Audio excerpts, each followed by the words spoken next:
Here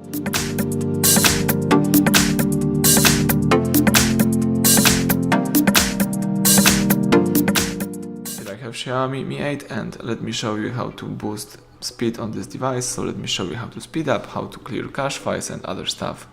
All you need to do is use security. Here you can optimize just by clicking the optimize button, and in that way you can optimize your system, boost your performance. Right, optimization is done. As you can see here, you can, for example, fix the payment risk to optimize the device, sync into Mi Cloud, lock apps and other stuff. You can also go back, and here you can use cleaner, tap OK, and you can clean the cache files. Let's use cleanup, and you just remove the trash files.